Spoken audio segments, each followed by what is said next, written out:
October 16th, 1907. Shortly after the opening bell, selling orders began to overwhelm the New York Stock Exchange. Prices fell unevenly at first, then in sharp, accelerating drops. Brokers crowded the floor, shouting bids that were no longer being answered. Outside, on Broad Street, crowds gathered as runners posted chalkboard updates that grew more alarming by the minute. This was not a routine market correction. It was the visible start of a financial breakdown. By mid-morning, call money rates, normally stable, spiked to extreme levels. Banks began refusing overnight loans. Trust companies, less regulated and more heavily exposed than national banks, faced sudden demands for cash they could not easily supply. Confidence, the invisible structure holding American finance together, was breaking. At the center of this collapse stood Augustus Heinze. Heinze was 38 years old. He was the former copper magnate of Montana, the president of the Mercantile National Bank of New York, and a man whose name had become synonymous with aggressive speculation. On this morning, his personal financial strategy intersected disastrously with the national banking system. The immediate trigger was United Copper Company stock. In the days prior, Heinze and his brother Otto had attempted to corner the stock by purchasing large quantities, much of it on borrowed money. The goal was to force short sellers, investors betting on a price decline, to buy at rapidly rising prices. Similar schemes had succeeded in earlier eras. This one failed. On October 14th, United Copper briefly surged, then collapsed when sufficient shares appeared to meet demand. By October 16th, the stock had fallen far below the prices at which the Heinze interests were leveraged. Margin calls followed immediately. Those margin calls did not remain contained. Loans backing the United Copper speculation were tied directly to banks under Heinze's influence. As brokers demanded cash, pressure shifted to Mercantile National Bank and affiliated trust companies. Rumors spread quickly across Wall Street that these institutions were overexposed. Depositors responded with speed. Withdrawals began early in the day and intensified by the hour. Trust companies, which held lower cash reserves than national banks, were hit first. Clearing banks watched closely, aware that a single failure could cascade into a systemic crisis. The New York Clearing House Association, the informal regulatory authority of American banking, intervened before noon. Examiners reviewed Mercantile National Bank's books. What they found was alarming. Excessive loans tied to speculative interests, inadequate reserves, and dangerous concentration of risk. The clearinghouse acted decisively. On the afternoon of October 16th, Heinze was forced to resign as president of Mercantile National Bank. The resignation was made public immediately. It was intended to reassure markets. It had the opposite effect. The announcement confirmed what many feared, that Heinze's financial position was not merely risky, but destabilizing. Other banks severed connections. Clearinghouse support was withheld. Mercantile National was effectively isolated. By late afternoon, panic had spread beyond Heinze. The Knickerbocker Trust Company, one of New York's largest trusts, faced its own run after its associations with speculative financiers became public. When Knickerbocker suspended operations days later, the crisis escalated into a full-scale panic. But on October 16th, the outcome was already sealed. Heinze's control over banks, over credit, over his own reputation, collapsed in a single day. Assets that had existed on paper could not be converted into liquidity. Influence evaporated once confidence disappeared. In modern financial terms, more than $1 billion in wealth, measured in today's purchasing power, was rendered inaccessible, liquidated, or lost to creditors. The dynasty that had once challenged America's most powerful industrial interests ceased to function almost overnight. This was not a private failure. The panic triggered by these events would spread nationwide, freezing credit, closing factories, and forcing intervention by private financiers led by J.P. Morgan. It would ultimately expose the absence of a central banking authority and lead directly to the creation of the Federal Reserve System 6 years later. October 16, 1907, marked the moment when the Gilded Age's most dangerous illusion was shattered: the belief that individual power could substitute for systemic stability. For Augustus Heinze, it was the end. The United States was entering an era defined not by political unity, but by economic acceleration. In the decades following the Civil War, industrial output surged at a pace unmatched in the nation's history. Railroads expanded across the continent. Steel production multiplied. Oil, coal, and copper became strategic resources rather than regional commodities. This transformation produced wealth on an unprecedented scale. The term later used to describe this period, the Gilded Age, was not a celebration. It was a warning. Beneath the surface of prosperity lay inequality, instability, and systems designed to reward concentration of power rather than restraint.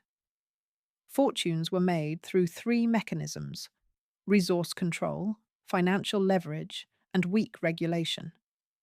Industrialists who secured raw materials gained structural advantage. Railroads determined access to markets. Banks and trusts multiplied capital through credit. Oversight remained minimal, fragmented between states, courts, and informal agreements among private institutions. There was no central bank. There was no lender of last resort. Stability depended on confidence and cooperation among powerful individuals. In this environment, scale mattered more than caution. By the 1880s, the United States had become the world's leading industrial economy. But the rules governing this economy lagged far behind its growth. Corporate structures expanded faster than laws regulating them. Trust companies, in particular, operated with broad freedom, holding deposits while avoiding the reserve requirements imposed on national banks. This imbalance allowed fortunes to grow rapidly and collapse just as quickly. The most successful magnates understood this. John D. Rockefeller, Andrew Carnegie, and J.P. Morgan built systems that emphasized consolidation and control. They reduced competition, stabilized prices, and integrated vertically. Their empires were resilient because they absorbed risk rather than magnified it. Others pursued a different path. They relied on litigation, speculation, and aggressive leverage. They exploited legal gray areas. They treated institutions as extensions of personal ambition. This approach could generate rapid gains, but it left no margin for error. The mining industry exemplified this dynamic. Western mineral wealth attracted capital from the East, but governance remained local and often chaotic. Mining law, designed for individual prospectors, proved ill-suited to industrial-scale extraction. Legal doctrines such as the apex rule allowed claims to extend underground across property boundaries, encouraging lawsuits rather than coordination. This legal environment rewarded those willing to fight. Copper emerged as the most valuable of these contested resources. As electrification spread in the late 19th century, demand for copper soared. Power transmission, telephones, and industrial machinery all depended on it. Control of copper meant control of infrastructure. By the 1890s, copper production was concentrated in a few hands. Nowhere was this more evident than in Butte, Montana, where enormous deposits transformed a remote mining town into one of the most important industrial centers in the world. Fortunes rose not only from extraction, but from ownership of rail. lines, smelters, and financing mechanisms that supported mining operations. This concentration mirrored developments in finance.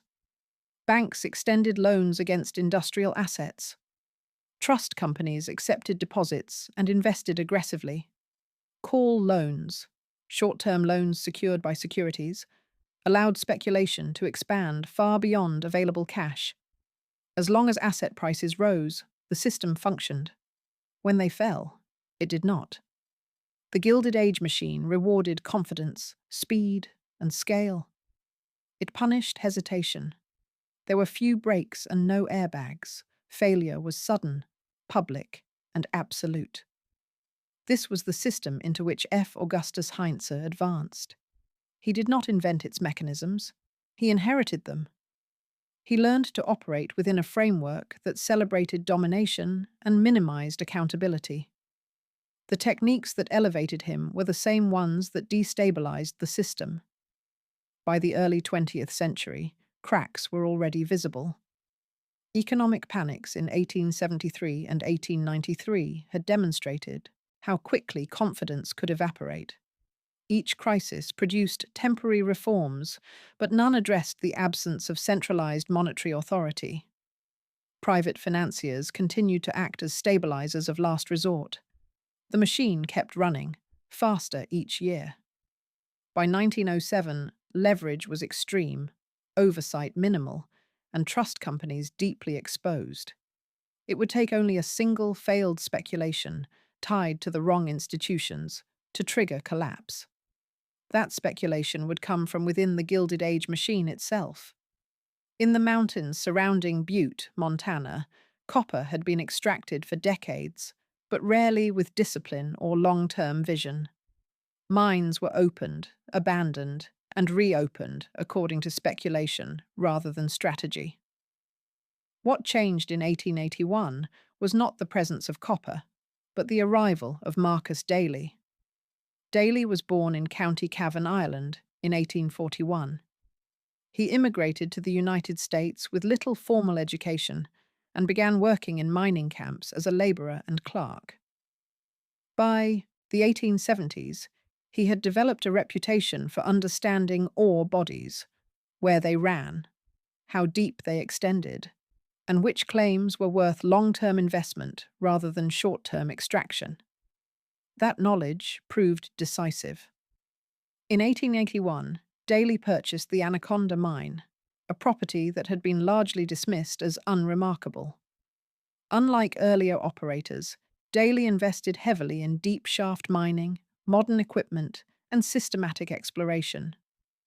What he uncovered was one of the richest copper deposits ever discovered in North America.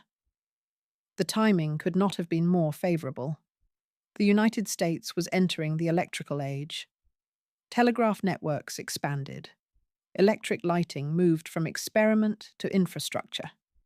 Streetcars, factories, and eventually households required copper wiring in enormous quantities. Demand surged, and prices followed. Daly responded by building an integrated industrial system. He did not limit himself to extraction. He constructed smelters to refine ore, railroads to transport it, and power facilities to support operations. By controlling every stage of production, Daly insulated his company from price fluctuations and supply disruptions. This approach distinguished him from rivals who relied on fragmented ownership and speculative finance. By the 1890s, the Anaconda Copper Mining Company dominated global copper production. But dominance came with conflict. Butte became the site of one of the most intense industrial rivalries in American history. Daly faced off against William A. Clark and Augustus Heinze, men who used political influence, litigation, and aggressive acquisition to challenge Anaconda's control. The battles were not merely economic. They extended into courts, legislatures, and newspapers. Daly's advantage was scale and structure. While rivals pursued rapid gains, Daly focused on stability. He cultivated relationships with Eastern financiers, secured long-term capital, and emphasized operational control over speculative maneuvering. This strategy allowed Anaconda to survive market downturns that destroyed smaller competitors.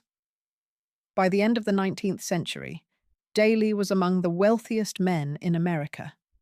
His fortune was estimated in the tens of millions of dollars, an amount that, when adjusted for modern economic scale, approached the equivalent of $1 billion industrial empire. More importantly, his wealth was embedded in physical assets that generated consistent revenue. Daly's influence extended beyond mining. He shaped Montana's economy, politics, and labor relations. Entire towns depended on Anaconda for employment. This concentration of power drew criticism, but it also reinforced Daly's control. Unlike financiers who operated through abstractions, Daly's authority was rooted in infrastructure and labor. His death altered everything. On November 12, 1900, Marcus Daly died suddenly at the age of 59. The empire he left behind was vast, profitable, and tightly integrated. But it was also vulnerable. Control shifted from a single industrial strategist to a network of trustees, executives, and Eastern investors. This transition created tension. Daly had managed conflict personally. Without him, Anaconda's leadership sought consolidation and legal resolution rather than confrontation. This shift favored large financial interests aligned with Standard Oil and figures such as Henry H. Rogers and William Rockefeller. For Augustus Heinze, this was decisive. Heinze had thrived in the chaotic legal environment of Montana's copper wars. Daly's death marked the beginning of the end for that environment. As Anaconda consolidated, Heinze found himself increasingly isolated.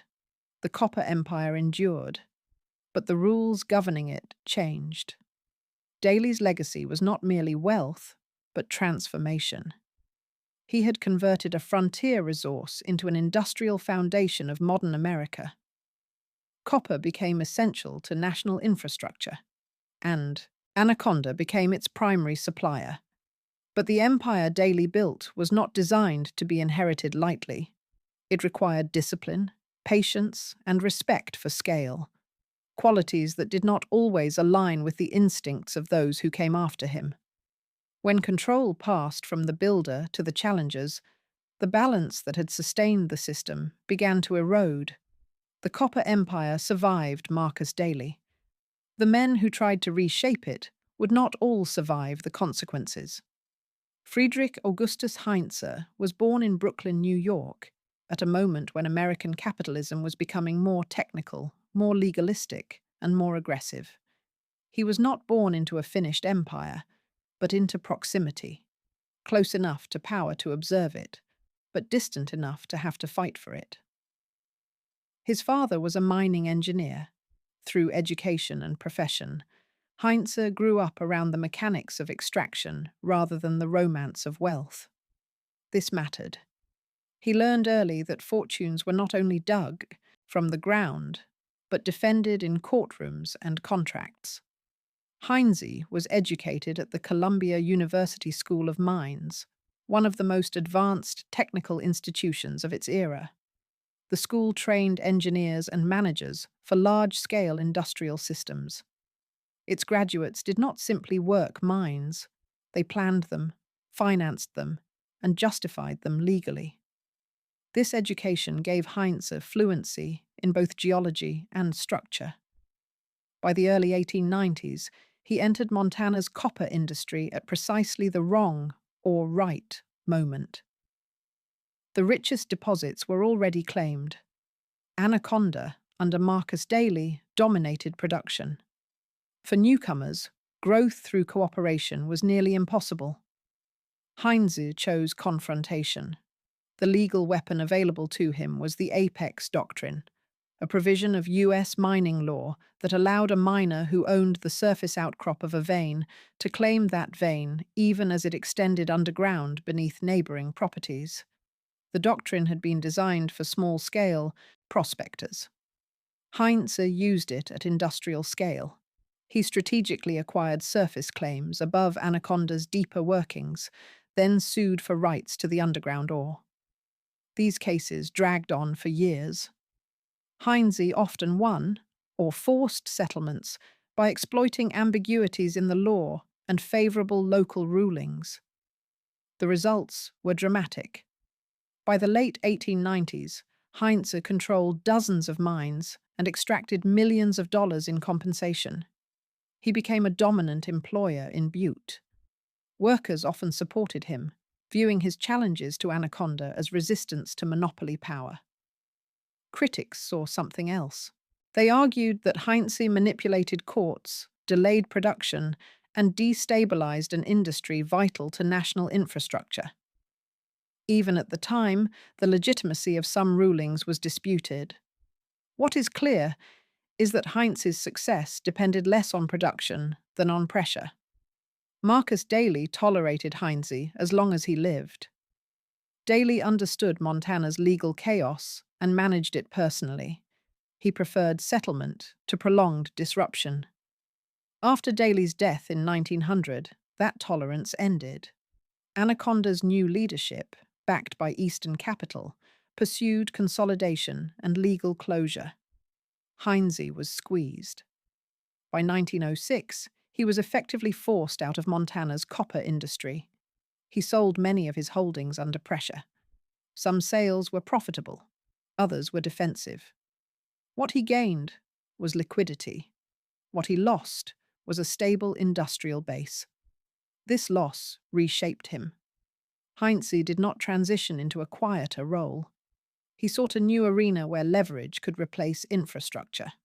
New York. Finance offered exactly that. Banks and trust companies could mobilize capital faster than mines ever could, and with far fewer physical constraints. He moved east with confidence. By 1907, Heinze had acquired controlling interests in several financial institutions, including the Mercantile National Bank of New York. He was not unique in this dual role. Many industrialists sat on bank boards. What distinguished Heinze was intent. He did not treat banks as conservative custodians of capital. He treated them as strategic instruments. Loans were extended to allied interests. Credit was concentrated. Speculative ventures were financed through institutional balance sheets. The separation between personal ambition and fiduciary responsibility blurred. At the time, this behavior was controversial, but largely legal. Regulation lagged behind innovation. Trust companies operated outside many reserve requirements. Clearing houses enforced discipline informally, but only when confidence failed.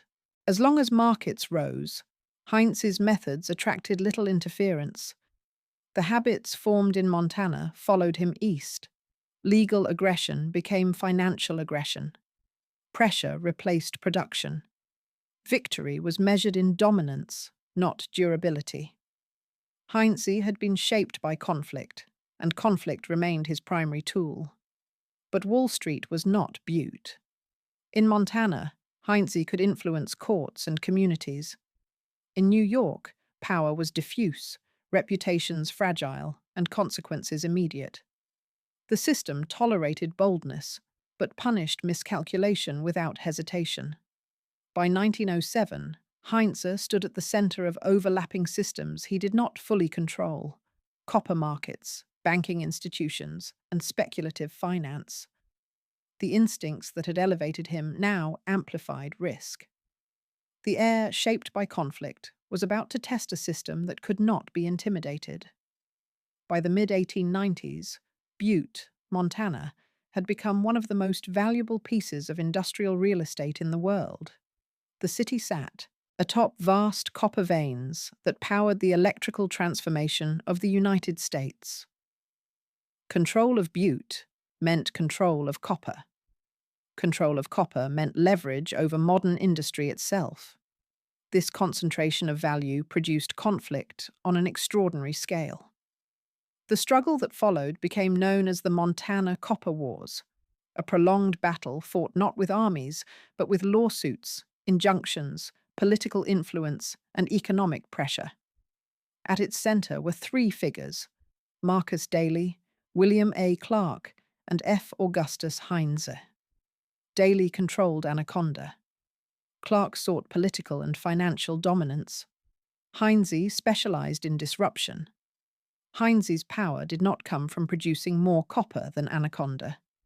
It came from stopping Anaconda from producing copper at all. Through aggressive use of the apex doctrine, Heinze tied up entire sections of Anaconda's underground workings in litigation. Mines were shut down. Production slowed. Settlements were paid to avoid prolonged paralysis. For Heinze, this strategy worked.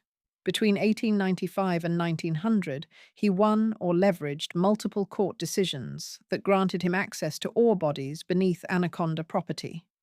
Even when rulings were later reversed or narrowed, the delays themselves were profitable. Anaconda paid to resolve uncertainty. Heinze extracted value without matching scale. This created an illusion of invincibility. In Montana's legal environment, Heinze appeared untouchable. Local judges often ruled in his favor, a fact widely reported and hotly disputed at the time. Whether these outcomes reflected corruption, legal ambiguity, or regional hostility toward Anaconda remains debated by historians. What is clear is that Heinze benefited repeatedly. Workers supported him. Heinze's operations employed thousands, and his opposition to Anaconda was framed as resistance to monopoly power. In a town dominated by a single employer, this mattered. Heinze cultivated local loyalty, reinforcing his position both economically and politically. But this dominance was situational. Heinze's victories depended on a specific combination of factors: fragmented ownership, permissive mining law, sympathetic local courts, and a rival willing to settle rather than escalate endlessly. These conditions did not exist everywhere, and they would not last forever in Montana. The turning point came after Marcus Daly's death in 1900. Without Daly, Anaconda's leadership changed character. Control shifted toward Eastern financiers with deeper capital reserves and less tolerance for prolonged disruption. Legal warfare gave way to consolidation. Appeals moved to higher courts. Political pressure increased. Heinze's tactics lost effectiveness. By the early 1900s, federal courts began narrowing the application of the apex doctrine. Injunctions became harder to secure. Anaconda absorbed losses that would have crippled smaller firms, while Heinze's leverage diminished. The illusion persisted longer than the reality. Heinze continued to believe that confrontation could substitute for scale. His past victories reinforced this belief. He had beaten larger opponents before. He had survived legal reversals. He had forced settlements against overwhelming odds. But the system around him had changed. By 1906, Heinze faced a choice: adapt to consolidation or exit the copper wars. He chose exit, but not retreat. He sold many of his Montana holdings, often at favorable prices, and converted industrial assets into liquid capital. This decision marked a fundamental shift. In Montana, Heinze's power had been grounded, however precariously, in physical assets and local influence. Liquidity freed him from geography, but it also severed him from the stabilizing force of production. What remained was capital seeking return. The copper wars ended not with victory, but with displacement. Anaconda emerged as the uncontested giant of American copper. Montana's chaotic legal environment gave way to corporate control. The era of mining litigation as a primary business strategy closed. Heinze left believing he had won. He had extracted wealth. He had survived expulsion. He had proven to himself that audacity could overcome structure. What he failed to recognize was that the conditions enabling those victories no longer existed. The illusion of invincibility was complete. When Heinze carried this confidence into New York finance, he assumed the same rules applied, that pressure could replace patience and leverage could replace control. In Montana, the cost of error had been delay and expense. On Wall Street, the cost would be collapse. By the time Augustus Heinze left Montana, the American economy had already entered a new phase. Industrial wealth was no longer concentrated solely in railroads, mines, or factories. Increasingly, power flowed through financial institutions, banks, and trust companies that could expand or contract credit at will. Heinze understood this shift. His exit from the copper wars was not a retreat from ambition, but a redirection of it. The liquidation of his Montana holdings provided substantial cash. More importantly, it freed him from the operational burdens of mining. What he sought next was leverage, control over capital itself. New York was the logical destination. At the beginning of the 20th century, New York City had become the financial center of the United States. Banks financed railroads, industrial mergers, and speculative ventures. Trust companies, in particular, operated with fewer regulatory constraints than national banks. They held deposits, invested aggressively, and maintained lower cash reserves. This environment rewarded boldness. Heinze entered New York finance with confidence built on past success. He did not see banking as a conservative profession. He viewed it as a strategic platform, one that could amplify his influence far beyond what mining ever had. By 1907, Heinze had acquired control, or significant influence over several institutions, most notably the Mercantile National Bank of New York. He also maintained connections to trust companies that operated alongside national banks, but outside many of their restrictions. This dual role was critical. National banks were subject to federal oversight and reserve requirements. Trust companies were not. They could take greater risks, extend larger loans, and invest in speculative assets with minimal scrutiny. The system relied on informal discipline, enforced by clearinghouses and reputation rather than law. Heinze exploited this gap. Loans were extended to allied interests. Credit was concentrated rather than diversified. Some funds were directed towards speculative positions linked, directly or indirectly, to Heinze himself. While such practices were controversial, they were not clearly illegal under existing regulations. The danger lay in interconnection. Banks under Heinze's influence were no longer insulated from his personal ventures. If those ventures succeeded, the rewards would be substantial.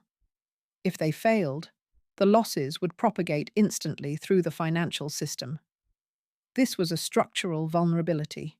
In mining, failure was localized. A mine closed, workers were laid off, and capital losses were absorbed over time. In banking, failure was immediate. Depositors could withdraw funds in hours. Confidence could vanish in minutes. Heinze underestimated this difference. His experience had taught him that pressure produced results, that opponents would yield under sustained force. In finance, pressure produced the opposite effect. It accelerated collapse. The broader context made matters worse. By 1906, the American financial system was already strained. Credit expansion had been aggressive. Call loans financed stock speculation at unprecedented levels. Seasonal demands for cash, particularly during the autumn harvest, tightened liquidity further.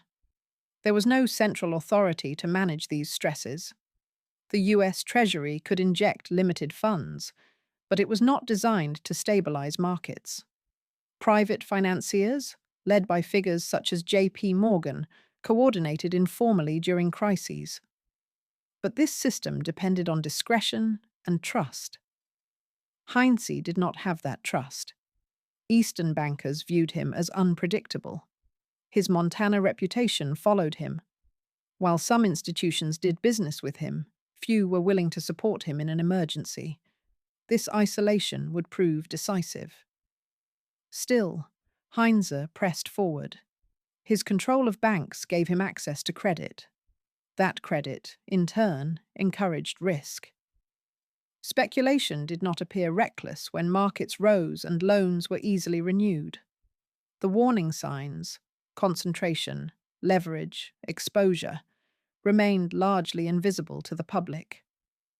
Inside the system, however, tension was building.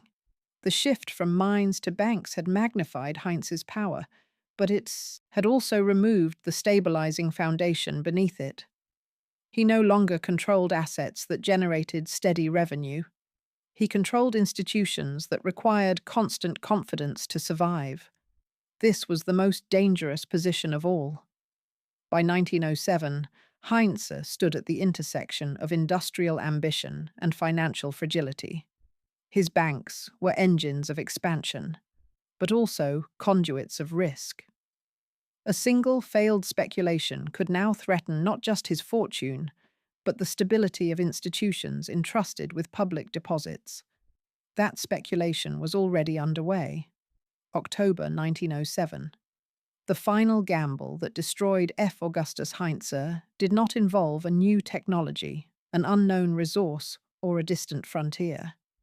It involved a single, relatively modest company, United Copper Company. United Copper was not Anaconda. It did not control vast ore bodies or integrated infrastructure. Its importance lay elsewhere. The company was closely associated with the Heinze family, and its stock was thinly traded, meaning relatively few shares circulated freely in the market. Under the right conditions, such stocks were vulnerable to manipulation. Heinze understood this well. The strategy he pursued was known as a corner. By purchasing a large portion of available shares, a buyer could restrict supply. Short sellers, investors who had borrowed shares in anticipation of a price decline, would then be forced to repurchase shares at rising prices to close their positions. If supply was sufficiently tight, prices could spike dramatically. Such maneuvers were risky, but not unheard of. In earlier decades, corners had succeeded in commodities and railroad stocks. The legality was ambiguous. The morality was contested. But the mechanics were well understood by experienced speculators. Heinze and his brother Otto Heinze began acquiring United Copper shares aggressively in early October 1907.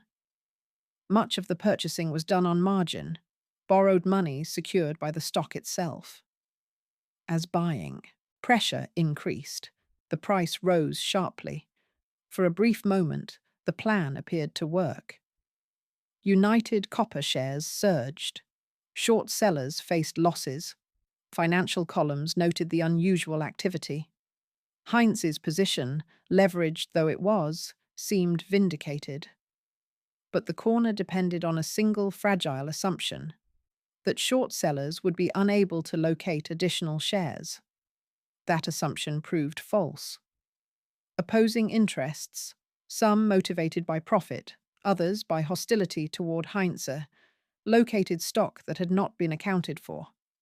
Shares were borrowed, released, and sold into the market. Supply expanded at precisely the moment Heinze needed it to disappear. The price stalled. When momentum broke, leverage turned instantly against him. Brokers issued margin calls. Heinze and his allies were required to produce cash to maintain their positions. They could not do so at the necessary scale. On October 14, 1907, United Copper stock collapsed. The decline was rapid and severe. Shares fell below the prices at which the Heinze interests were most heavily leveraged. Losses were no longer theoretical. They were immediate and enforceable. This was the financial trap. The stock itself was not systemically important, but the financing behind it was. Loans used to purchase United Copper shares were intertwined with banks under Heinze's influence. As collateral lost value, the strain moved directly onto institutional balance sheets. The market noticed. Rumours spread that Mercantile National Bank and related trust companies were exposed to the failed speculation. In the absence of transparent regulation, rumour functioned as information. Depositors responded rationally by withdrawing funds. The structure collapsed from within.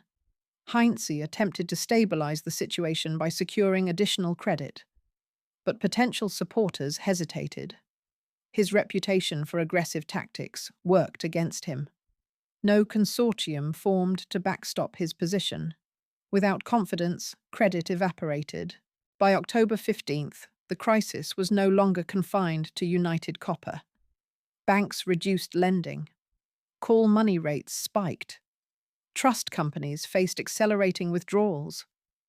What had begun as a failed stock maneuver was now a threat to the financial system.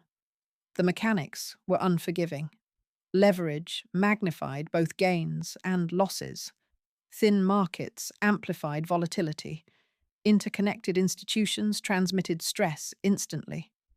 There was no mechanism to slow the process. Heinze's error was not technical ignorance. It was structural misjudgment. He treated a financial market as though it were a legal battlefield, assuming that pressure and persistence would force capitulation.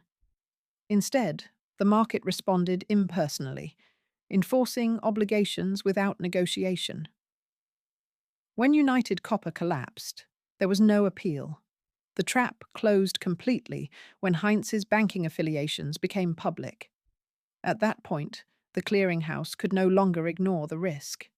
Intervention was inevitable. The key failed. The leverage had inverted. And the system Heinze relied upon to multiply his power now multiplied his losses instead. This was the moment when private ambition became public danger. October 16th, 1907. What began as a failed stock maneuver now became a systemic crisis. By the morning of October 16th, fear moved faster than facts through New York's financial district. Depositors did not wait for official statements. They acted on association alone. Withdrawals accelerated across institutions linked, directly or indirectly, to Augustus Heinze. The most vulnerable were the trust companies. Unlike national banks, trusts were not required to maintain strict cash reserves. They had expanded rapidly during the early 1900s, attracting deposits by offering higher interest and engaging more aggressively in investment activity. Their business model assumed stability. Panic invalidated that assumption immediately. Lines formed outside trust offices. The Knickerbocker Trust Company, one of the largest in New York, became the focal point. Although Heinze did not control Knickerbocker, its president, Charles T. Barney, had associations with speculative financiers and had refused to distance the institution quickly enough from the unfolding crisis. That hesitation proved fatal. On October 21st, Knickerbocker suspended operations. Its closure sent shockwaves through the entire financial system. If a trust of that size could fail, none were safe. Runs spread to other trusts and banks. Institutions hoarded cash. Interbank lending froze. The New York Stock Exchange teetered. Call loan rates spiked to extraordinary levels, at times exceeding 100%. Brokers liquidated securities at any price to meet obligations. Stocks fell sharply, not because of deteriorating fundamentals, but because liquidity had vanished. The panic moved beyond New York within days. Banks across the country curtailed lending. Factories reduced operations. Payrolls were missed. Railroads delayed. Shipments. The financial paralysis translated rapidly into economic contraction. There was no central authority to intervene. The United States had no central bank. The Treasury Department could inject limited funds, but it lacked the tools to stabilize markets broadly. Responsibility fell by default to private financiers. At the center of this effort stood J.P. Morgan. Morgan convened leading bankers in his library and began coordinating emergency responses. Balance sheets were examined one by one. Institutions deemed solvent but illiquid received support. Those considered unsalvageable were allowed to fail. This process was ad hoc, opaque, and ruthless, but it worked. Morgan's group organized capital pools to shore up banks and trusts. They persuaded institutions to share liquidity rather than hoard it. In one critical moment, Morgan personally locked bankers in his library until they agreed to fund a rescue. The system stabilized, but only narrowly. Throughout this process, Heinze was excluded. His role in triggering the panic had made him untouchable. Supporting him or his institutions risked undermining confidence in the entire rescue effort. The decision to isolate him was not moral, it was strategic. By late October, the worst had passed. Markets reopened under strain. Credit flowed slowly.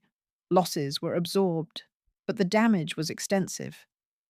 The Panic of 1907 became the most severe financial crisis since 1893, and its consequences would shape policy for years to come. For Heinze, the outcome was final. His banking interests were dismantled. His access to credit was severed. His name, once associated with wealth and defiance, became synonymous with recklessness and collapse. The panic had ignited not because Heinze was uniquely irresponsible, but because the system allowed individual actions to threaten collective stability. His failure exposed that vulnerability with brutal clarity. October 1907 marked the end of an era. Private power had reached its limit. Informal coordination had nearly failed. The nation would not forget how close it had come to total financial paralysis. The fire was contained, but the structure had been weakened beyond repair. October 1907. By the time the Panic of 1907 reached its peak, Augustus Heinze was no longer fighting to save his fortune. He was fighting to avoid becoming the central casualty of a system desperate to protect itself. Isolation was immediate and deliberate. Once the New York clearinghouse identified the extent of Heinze's exposure, the response was not gradual.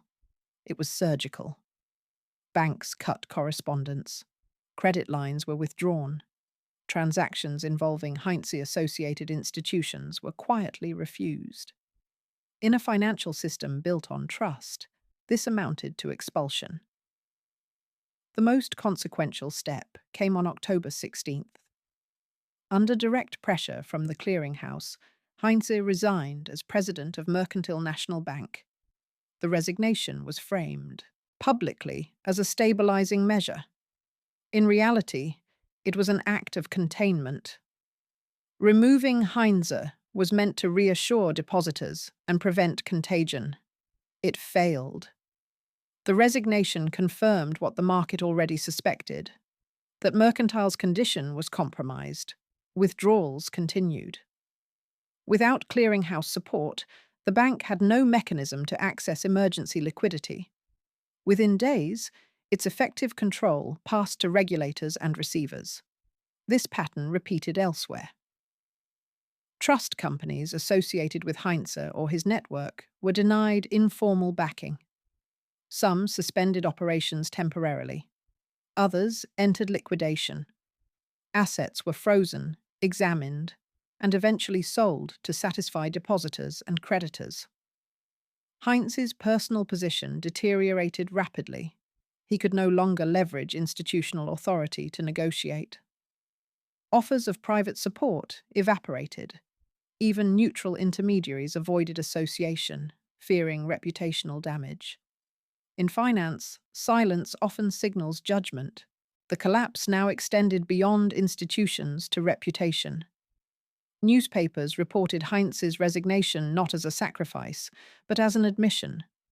Financial editors portrayed his removal as necessary to preserve confidence.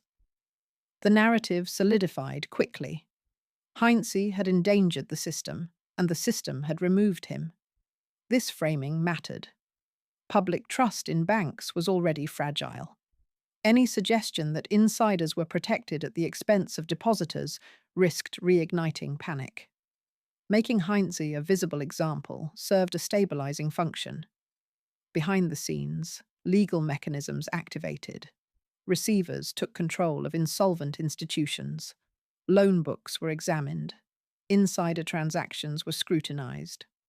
While many practices later deemed unacceptable were legal at the time, their exposure reinforced the perception of abuse. Heinze's remaining influence vanished. He no longer sat on boards.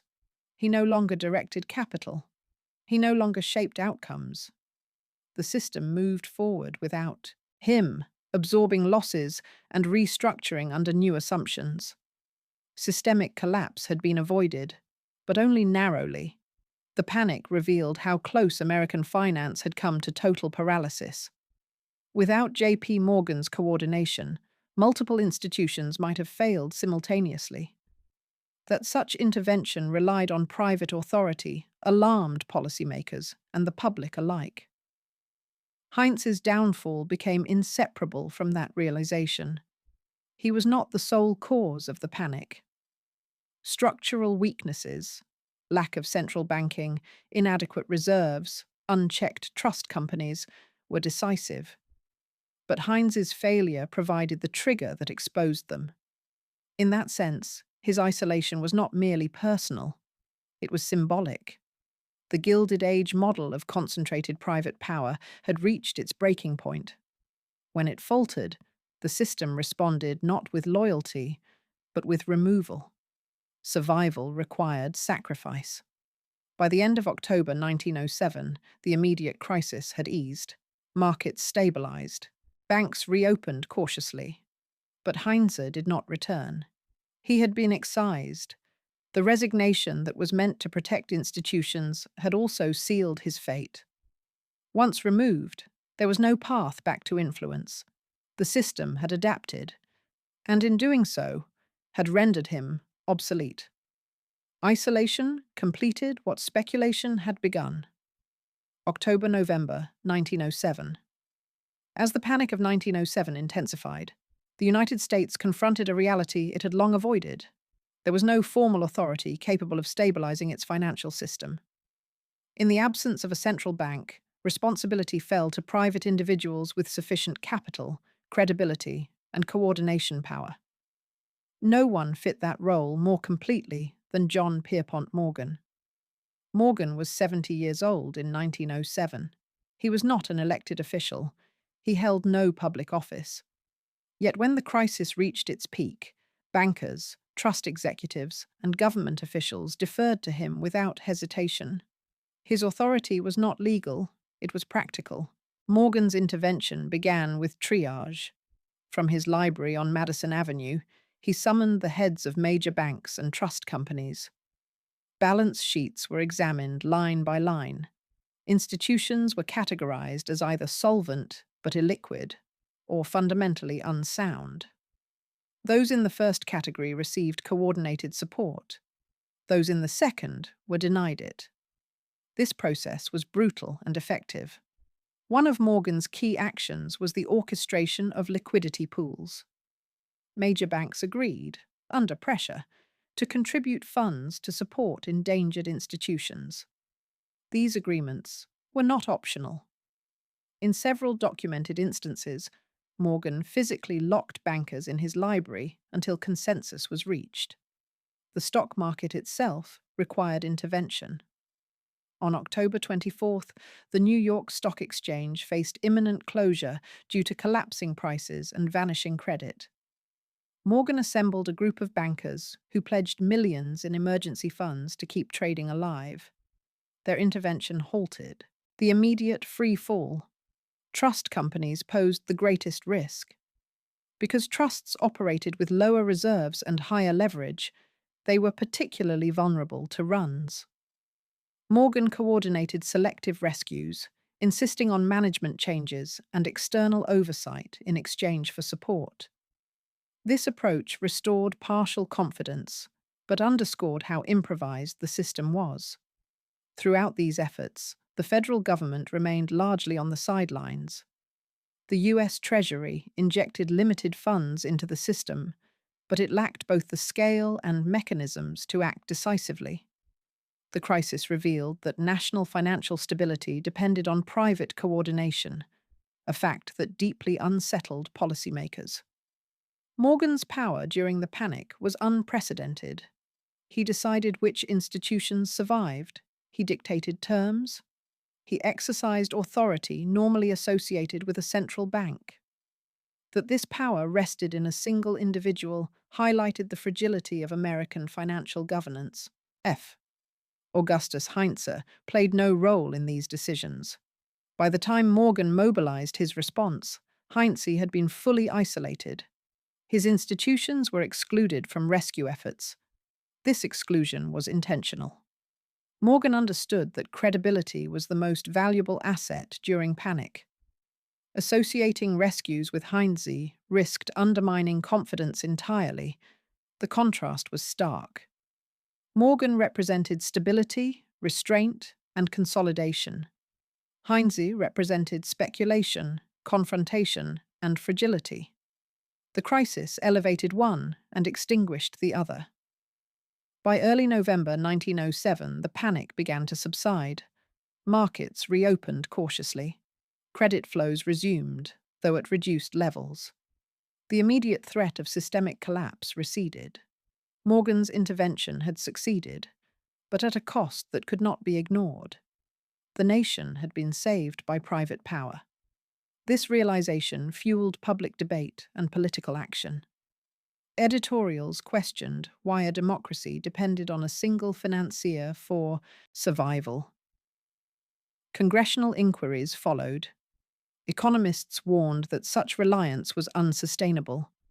The panic of 1907 did not merely expose a failed speculation, it exposed a structural void. Morgan himself acknowledged this. He supported reforms that would formalize lender of last resort functions, reducing reliance on private improvisation. His influence shaped the discussions that led to the National Monetary Commission and, ultimately, the Federal Reserve Act of 1913. The nation had come dangerously close to collapse. That it survived owed much to Morgan's intervention. But the lesson was clear. Financial stability could not depend on individual judgment alone. The era of ad hoc rescue was over. For Heinze, this transformation came too late. The system that emerged after 1907 was designed to prevent men like him from holding the economy hostage through personal risk. His fall, juxtaposed against Morgan's rise during the crisis, marked a turning point. Emergency power had revealed both its necessity and its danger. America would not forget that lesson. When the panic of 1907 finally receded, it left behind a quieter but no less destructive phase: accountability. For Augustus Heinze, this was the period in which losses hardened into legal reality and reputation, once damaged, proved impossible to restore. The financial system moved on. The courts did not. Creditors began filing claims almost immediately. Banks, brokerage houses, and private lenders sought repayment on loans extended during Heinze's final months of influence. Many of these obligations were secured by assets that had already declined sharply in value. Others depended entirely on personal guarantees that no longer carried weight. Receivers were appointed to manage the wreckage. Failed banks and trust companies associated with Heinze were placed under court supervision. Their books were examined in detail. Transactions involving insider lending, related party loans, and speculative exposure were reconstructed to determine priority among creditors. This process was methodical and unforgiving. Heinze's wealth, often described in headlines as vast, proved far less substantial under legal scrutiny. Much of it had been leveraged, pledged, or entangled in complex partnerships. Properties were mortgaged. Securities had been used as collateral multiple times. Control, once the source of power, offered no protection in liquidation. Heinze contested what he could. Through attorneys, he challenged valuations and attempted to delay or limit seizures. These efforts achieved only marginal success. Courts were under intense public pressure to demonstrate seriousness in the aftermath of the panic. Sympathy for financial risk-takers was limited. Criminal charges were considered. Investigators examined whether Heinze's banking practices constituted fraud or deliberate deception. Ultimately, no major criminal convictions followed. The standards of the era, particularly regarding insider lending, made prosecution difficult. Many actions that would later be prohibited were, in 1907, legally ambiguous or entirely permissible. The absence of conviction did not restore standing. Reputation had already been decided outside the courtroom. Newspapers continued to frame Heinze as a symbol of speculative excess. Financial journals cited his case in discussions of reform. His name became shorthand for the dangers of allowing private ambition to dominate public institutions.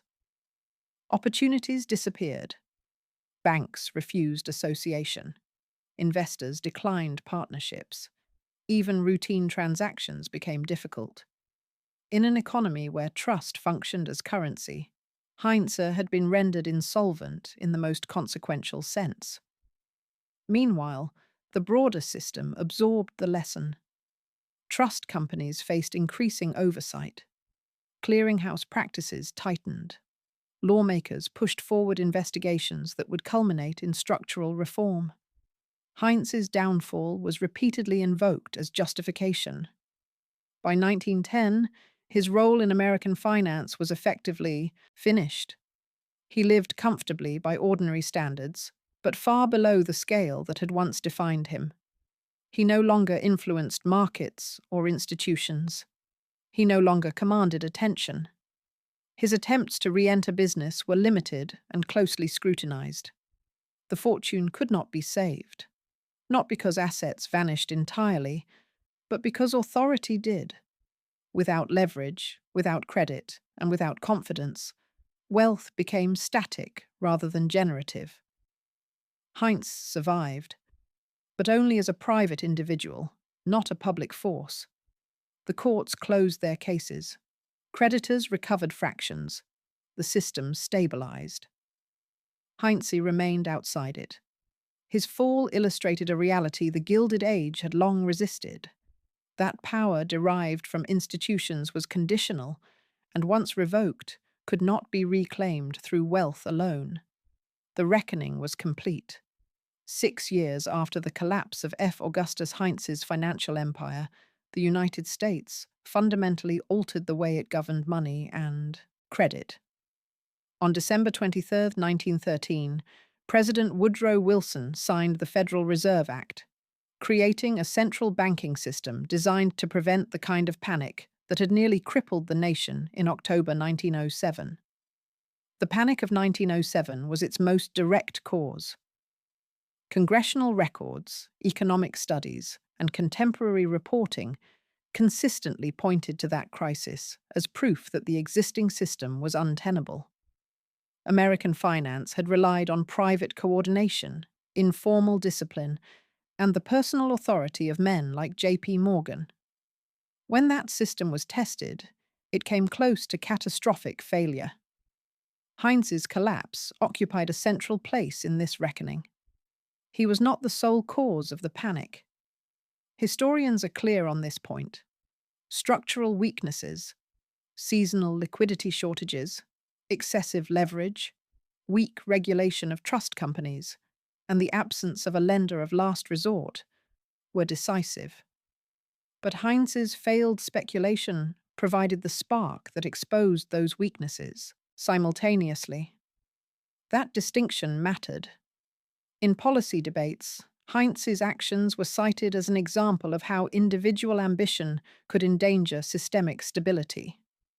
Lawmakers emphasized that no private citizen, regardless of wealth, should possess the ability to destabilize national finance through personal risk-taking. The new system was designed to prevent exactly that. The Federal Reserve introduced centralized liquidity management, standardized oversight, and a formal lender of last resort function. Banks would no longer depend on private rescue meetings held behind locked doors. Confidence would be supported institutionally, not personally. This marked the end of the Gilded Age model of finance. The era that had produced Heinze rewarded speed, confrontation, and leverage. It tolerated insider control and blurred boundaries between personal speculation and public trust. After 1907, those tolerances narrowed sharply. Heinze did not live to see the full implications of this transformation. He died on June 4, 1919, at the age of 49. His death attracted little national attention. Obituaries were restrained. They noted his role in the Panic of 1907, referenced his earlier copper battles in Montana, and moved on. There was no dynasty to inherit. The copper empire he had once challenged belonged entirely to corporate structures far removed from individual control. The banking system he had attempted to dominate had been redesigned to limit precisely that kind of influence. His name survived mainly in academic texts and historical accounts of financial crises. In retrospect, Heinze occupies an uncomfortable place in American history. He was not a criminal mastermind, nor merely a reckless gambler. He was a product of his environment, a system that encouraged concentration of power without providing safeguards against failure. His rise was made possible by legal ambiguity and institutional weakness. His fall revealed their cost. The Gilded Age ended, not with a single collapse, but with accumulated consequences. Heinze's downfall stands among the clearest of those consequences. It demonstrated how quickly inherited and accumulated power could unravel when divorced from stability, restraint, and institutional accountability. What was lost was a fortune. What was gained was a precedent. The American financial system emerged from the Panic of 1907, altered, chastened, and more centralized. The risks that had once been absorbed quietly by the public were now recognized as matters of national concern. The dynasty that collapsed overnight did not disappear without trace. Its failure reshaped the architecture of American finance and closed the chapter on an era that believed private power could stand in for public stability.